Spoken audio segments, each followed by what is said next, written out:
खुदा बाप की शुक्रगुजारी करती हूँ आज की इस घड़ी के लिए, इस मौका के लिए जो उसने फिर से हमें ये मौका दिया कि आज हम आपके सामने इस प्रोग्राम को पेश कर सके। सो खुदा की शुक्रगुजारी हो। मुझे पूरी उम्मीद है कि आप और आपकी फैमिलीज भी खुदा में सिक्योर होंगी। आज की जो हमारी गेस्ट है उनका नाम राबिया परवेज है और वो खुदा से बहुत प्यार करती है और खुदा उनकी खिदमत के काम को भी सर अंजाम दे रही है। और साथ ही आपको बता दी चलो कि वो मेरी छोटी सिस्टर है। खुदा की शुक्रगुजारी हो आज की इस घड़ी के लिए।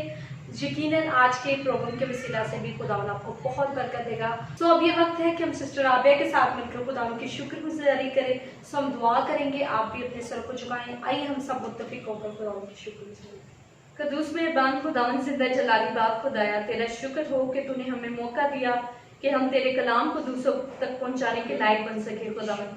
और तुझसे दरख्वास्त करती हूँ कि आज जो कुछ भी हम बोले वो हम ना बोले बल्कि हमारे अंदर से तेरा पाक रूह होकर बोले खुदावन, और वो बहुतों के लिए बाइस से बरकत साबित हो खुदावन। जिस भी करेक्टर पे आज हम बात करें खुदावन, वो एक खुदावन करेक्टर है खुदावन, दूसरों के लिए बाइस से बरकत है खुदावन, और बहुत से लोग इससे बहुत कुछ सीखने वाले बन सके। मैं मांगती थे प्यार बेटे मसीह यीशु नासरी के नाम में, आमीन आमीन। खुदा उनकी शुक्रगुजारी हो आज के इस वक्त के लिए। और मेरा ईमान है कि आज के करैक्टर के वसीला से भी खुदा हम सबको बहुत ज़्यादा बरकत देगा। अजीज़ों, आज इस टॉपिक पे मैं बात करने को हूँ, जिस करैक्टर पे मैं बात करने को हूँ, बाइबल मुकद्दस में इसको मुबारक कहा गया और ये इसके लिए बहुत बड़ा ऑनर है कि बाइबल मुकद्दस में इसको मुबारक औरत कहा गया है। उसको कहा, बल्कि ये कहा गया कि हर जमाना के लोग तुझको मुबारक कहेंगे। शायद आपको अंदाजा हो गया हो मैं किस करैक्टर पे बात करने को हूँ। जी हाँ, मैं मुकद्दसा मरियम के बारे में बात करने को हूँ जो यीशु की माँ कहलाई, और उसके बारे में बताने को हूँ कि बाइबल मुकद्दस में उसका 14 मरतबा जिक्र है और उसके नाम का मतलब तो तलखी है, करवाहट है, लेकिन हम जानते हैं उसके करैक्टर के बारे में कि खुदावन ने उसको कैसे अपने जलाल के लिए इस्तेमाल किया। और ये उसके लिए बहुत बड़ा ऑनर था कि खुदावन ने अपने मकसद को पूरा करने में उसको एक अहम किरदार उसका अंजाम दिया। ये एक बहुत बड़ा ऑनर है मुकद्दसा मरियम के लिए। और इसके बारे में बताना चाहती हूँ कि दाऊद के घराने से ताल्लुक रखती थी और यहूदा के कबीला से थी, और उसके अलावा ये नासर शहर से थी और इसके शोहर का नाम यूसुफ था। और मैं इसके बारे में अगर हम बात करें तो इसके बारे में ढेरों ऐसी बातें हैं जिसके बारे से हर एक पॉइंट से हम देखें तो हम ब्लेस्ड होते हैं, बरकत मिलती है हमें इसके हर एक पॉइंट पर डिस्कशन करने से। खुदा उनकी शुक्रगुजारी हो ऐसे करैक्टर्स के लिए जो हमारे लिए बाइस से बरकत ठहरे। जैसे कि मैंने आपको उसके बारे में बताया कि मुकद्दसा मरियम को खुदा ने कि इलाही मकसद के तहत इस ज़मीन पर भेजा, और इस मकसद को पूरा करने में हम देखते हैं कि उसने कैसे बड़ी वफादारी के साथ उस करैक्टर को उस मकसद को पूरा किया। सिस्टर राबिया, मैं आपसे एक क्वेश्चन पूछना चाहूँगी कि मुकद्दसा मरियम में ऐसी कौन सी खास बात थी जिसके बना पर खुदा ने उसे बड़े मकसद के लिए चुन लिया, यानी अपने बेटे यीशु की माँ होने के लिए चुन लिया। इसके लिए बहुत बड़ा ऑनर था। आप प्लीज हमें बताएं कि उसने ऐसी कौन सी बात है उसकी जिंदगी में, कौन से ऐसे पॉइंट्स हैं जिन पर हम गौर फिक्र कर सकते हैं। जब हम मुकद्दसा मरियम की ज़िंदगी को देखते हैं तो हमें पता चलता है कि जब खुदावन का फरिश्ता मुकद्दसा मरियम के पास आया तो खुदावन के फरिश्ते ने उससे कहा कि खुदावन का फजल तुझ पर हुआ है, और खुदावन का फजल ही नहीं बल्कि हाईली फेवर उस पर हुई थी, खुदावन की बहुत गहरी फेवर उस पर हुई थी। लेकिन इस सब के बावजूद हम देखते हैं कि मुकद्दसा मरियम ने कहीं भी इस चीज़ पर गरूर नहीं किया कि मैं सबसे अफजल हूँ, बल्कि उसने कहा कि देख मैं खुदावन की बंदी हूँ और मेरे लिए तेरे कॉल के मुआफिक हो। और अगर हम फारसी जुबान में देखते हैं तो बंदी का मतलब है लोंडी, और लोंडी का मतलब है अदना नौकर, यानी कि उसने अपने आप को नौकर से भी ज्यादा नीचा दिखाया। उसने ये भी कहा कि मैं उससे भी नीचे हूँ। आजिज़ी की बात की उसने, बिल्कुल अपने आप को फील करवाया कि मैं बिल्कुल कुछ भी नहीं हूँ, लेकिन खुदावन का फजल मुझ पर हुआ है। और इन सारी चीज़ों के बावजूद उसने ये नहीं सोचा। हम अगर एक स्कॉलर हैं एलिज़ाबेथ आइलट, उसने मुकद्दसा मरियम के बारे में कहा है कि वो इतनी स्ट्रॉन्ग थी और इतनी पाकीज़ा खातून थी कि वो इन तमाम चीज़ों को बेयर कर पाई। मतलब कि उसने ये सब नहीं सोचा कि मेरा हस्बैंड क्या कहेगा, मेरा जो मंगेतर है यूसुफ वो क्या कहेगा, मेरे ख़ानदान वाले क्या कहेंगे, मैं उन्हें कैसे कन्विंस करूँगी इस बात के लिए कि मैं गलत नहीं हूँ और खुदावंद का फरिश्ता मेरे पास आया था। क्योंकि ये बात किसी को समझाना आसान नहीं है, बल्कि उसने इस चीज़ को एक्सेप्ट किया। उसने इन तमाम चीज़ों को सेपरेट रख के उसने खुदावंद की मर्जी को अपनी ज़िंदगी में पूरा होने दिया। और अगर हम देखें तो खुदावंद के फरिश्ता के यूसुफ के पास जाने से पहले मुकद्दसा मरियम ने इस चीज़ को एक्सेप्ट किया। मतलब कि उन्हें वो शायद मेंटली तौर पर इस चीज़ के लिए भी तैयार थी कि शायद मुझे अपने मंगेतर की भी कुर्बानी देनी पड़ सकती, लेकिन ये खुदा ने उनका भी ख्याल रखा और खुदावंद ने अपने फरिश्ते को मुकद्दस यूसुफ के पास भी भेजा। लेकिन हम ये देखते हैं कि इन तमाम चीज़ों की कुर्बानी देने के लिए वो तैयार थी। उन्होंने अपनी आजिज़ी को शो किया और उन्होंने अपनी इंकिसारी को शो किया। और बेशक उनके जहन में ये भी ज़रूर आया होगा कि मैं क्यों इस चीज़ के लिए सेलेक्ट हुई हूँ, यानी कि मैं कुछ भी नहीं हूँ, मैं एक आम सी लड़की हूँ। हम देखते हैं कि एक बिल्कुल मामूली सी लड़की के लिए खुदा की कितनी गैर मामूली बरकत, कितनी गैर मामूली ग्रीटिंग्स उसके लिए आई। और उसने ये सोचा होगा कि मैं आम सी लड़की हूँ, लेकिन वो जो कुछ भी थी उसने बस अपने आप को पेश कर दिया उसको। हाँ जी, राबिया आपने बहुत अच्छे तरीके से बताया कि मुकद्दसा मरियम की लाइफ कैसी थी और कैसे उसने अपने आप को इस मकसद के लिए वक्फ किया कि मैं इस मकसद के लिए अपने आप को पेश करती हूँ। बेशक उसको बहुत सारे चैलेंजेस का सामना करना पड़ता होगा, और जैसे कि आपने बताया और हम भी जानते हैं इस बात को कि उसे इस बात की कुर्बानी देने के लिए वो तैयार थी कि शायद उससे अपने फियांसी को भी छोड़ना पड़े। उसने हर एक बात को पीछे किया और खुदावन के मकसद को जो उसकी ज़िंदगी में था उसको आगे किया।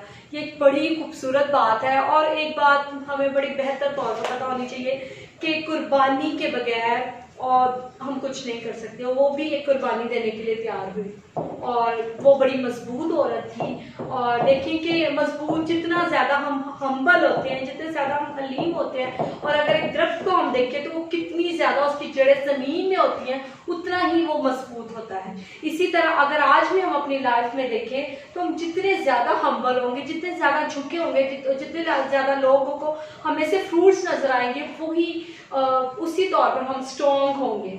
मुकद्दसा मरियम के बारे में हम देखें तो मैं जानती हूँ इस बात को कि यकीनन खुदा ने उसको इस मकसद के लिए तैयार किया था, तो उसकी लाइफ बहुत ही खूबसूरत होगी। वो खुद यहूदियों के सारे कवानीन को पूरा करती थी, उसके रूल्स रेगुलेशंस को उनको फॉलो करती होगी, इसलिए खुदा ने उसको एक बड़ा ऑनर दिया कि यीशु मसीह जो था उसकी कोख में से उसने जन्म लिया।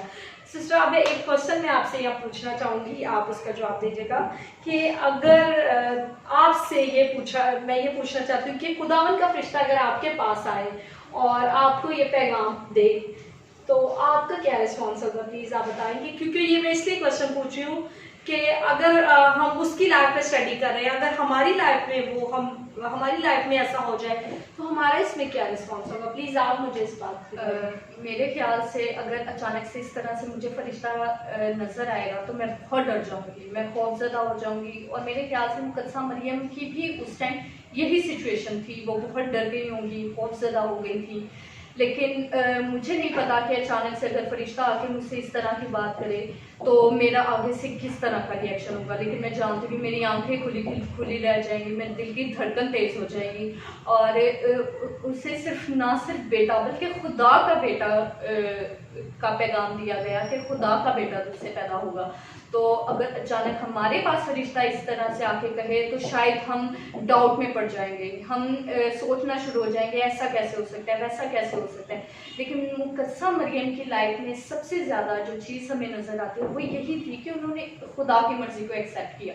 अगर हम ज़करिया की और मुकद्दसा मरियम के दरमियान कंपैरिजन करते हैं तो हमें पता चलता है कि ज़करिया बेशक एक काहिन था, वो रासबाज काहिन था, वो शरीयत को मरियम से तो बहुत बेहतर तौर पर जानता था और वो बहुत सालों से अपनी औलाद के लिए दुआएं भी कर रहा था। लेकिन उसमें शायद इस कदर ईमान नहीं था या उसका ईमान कमज़ोर हो गया था कि अब मैं इतना बूढ़ा हो गया हूँ और मेरे भी औलाद हो सकती है। लेकिन इसीलिए जब खुदावंद का फरिश्ता उसके पास आया और उसने उसे ये पैगाम दिया कि तेरे औलाद होगी, तो उसने शक किया, उसने कहा कि मैं इस बात को कैसे मान लूँ।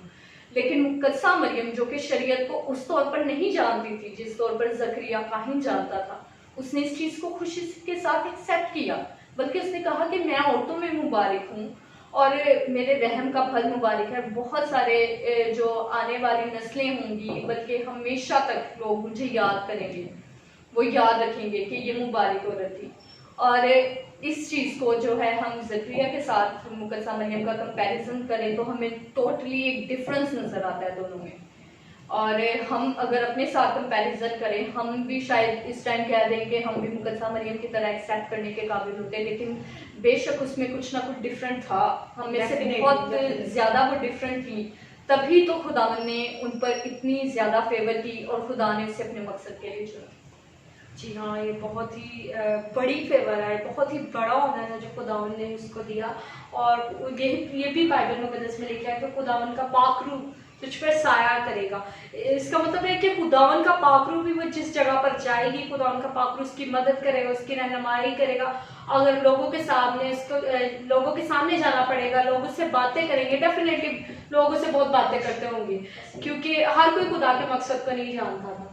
लेकिन वो मजबूत रही, वो साबित कदम रही। बाज़ औक़ात हमारी लाइफ में भी खुदावन की खिदमत को लेकर बहुत सारे ऐसे पॉइंट्स आते हैं जब लोग हमें बातें करते हैं। लेकिन एक बात के लिए आपको इनकरेज करना चाहूँगी कि इस सिचुएशन में कभी भी आप उनका आंसर ना करें कि आप उनको बताएं कि नहीं, उनको डिफाइन करें, नहीं जी नहीं ऐसा नहीं है। मैं आपको एक छोटी सी बात बताना चाहती हूँ जो रियल स्टोरी है। मेरी एक टीचर थी, वो हम तीनों सिस्टर्स को काफ़ी बातें करती थी, ये खिदमत करने जा रहे हैं, ये ऐसे हैं, ये वैसे हैं, मतलब काफ़ी बातें। लेकिन बाज़ औक़ात हम डिस्करेज भी हो जाते थे कि हमें बात करनी चाहिए, हमें जवाब देना चाहिए कि आप जो बता रही हैं वो गलत है। लेकिन एक वक्त आया, वो बीमार हो गई और खुदावन ने हमें ये मौका दिया कि हम उनके लिए दुआ करें। सो खुदावन ने एक बड़ा ऑनर दिया हमें कि हम उनके लिए जाकर दुआ करें। सो हम तीनों बहनों ने जाकर उनके लिए दुआ की और खुदावन का फजल है कि वो बिल्कुल ठीक हो गई। और आज जब वो हमसे मिलती है तो वो बहुत अच्छे तरीके से मिलती हैं और बहुत प्यार भी करती हैं। अगर हम उनका जवाब दे देते उस टाइम कि आप हमें गलत कह रहे हैं, ऐसे ना करें आप, ये मतलब बाज़ औक़ात हमें किसी बात पे आंसर नहीं करना चाहिए, चुप करके खुदावन का इंतज़ार करना चाहिए कि खुदावन खुद ही जवाब दे देता है। और खुदावन के कलाम में एक वर्स भी है, खुदावन इंसान की रविशें जब खुदावन को पसंद आती है तो उसके दुश्मनों को भी उसके दोस्त बना देता है। और देखिए, अगर मुकद्दसा मरियम के बारे में हम स्टडी कर रहे हैं, जैसे कि हमने देखा कि उनकी लाइफ कैसी होगी, बहुत सारे लोगों ने जिन्होंने उनको बातें की होंगी, ये ऐसी हो रहा था, ये ऐसी हो रहा था, बहुत सारी बातें उनको सुनने को, लेकिन बाद में कहते हैं खुदावंद हमें माफ़ कर दे, हमने इस औरत के बारे में कहा जिससे तूने एक बहुत बड़ा मकसद लेना था। और एक बात हमेशा याद रखें, जितना बड़ा मकसद होगा उतनी बड़ी कुर्बानी होगी। कभी भी कुर्बानी के बगैर आप कुछ नहीं कर सकते, आपको मेहनत करनी पड़ती है, कुर्बानी देनी पड़ती है। और ये कैसे हो सकता है कि बाकी कामों के लिए हमें कुर्बानी देनी पड़े और खुदावन के काम के लिए हम कहें सब कुछ मुफ्त मिल जाए, ऐसा नहीं होता। सो खुदावन भी हमसे ये डिमांड करता है, खुदावन के कलाम में लिखा है खुदावन के नज़दीक जाओ तो वो तुम्हारे नज़दीक आएगा। हर एक बात में एक कंडीशन है कि हमने ये काम करना है तब ये काम होगा।